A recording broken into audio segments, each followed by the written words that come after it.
Go. What are you guys doing here at the convention? I came in from Pittsburgh.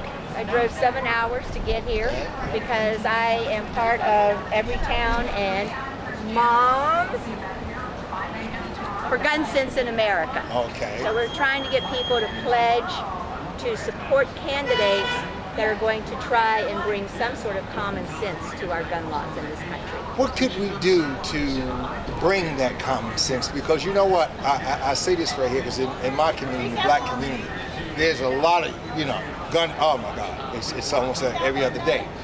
And one thing the guy from the IRA said years ago, I like that he was able to say it, but he said guns don't kill people, people kill people. And he made a statement of one bad guy, one person can stop a bad guy with a gun is a good guy.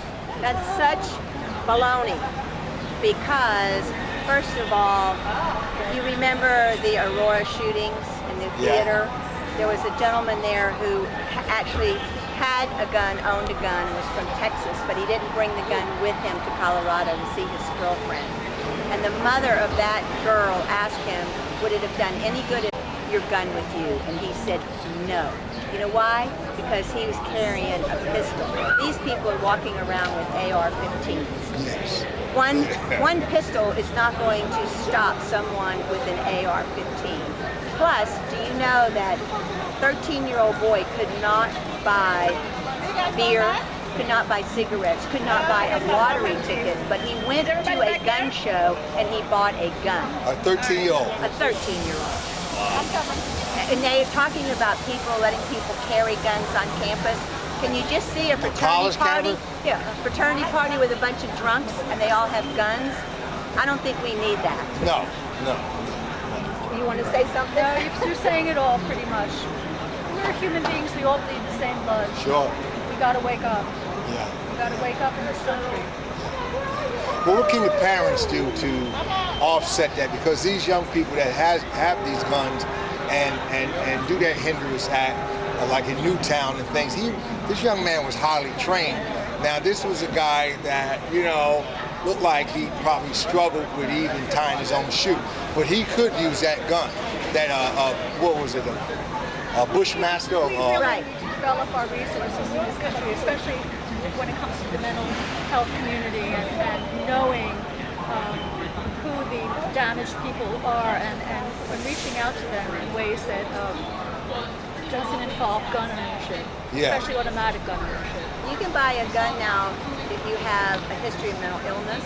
You can get hands on a gun if you are a convicted felon. You can get a gun if you're on the no-fly list. You can get a gun if you're on the terrorist watch list.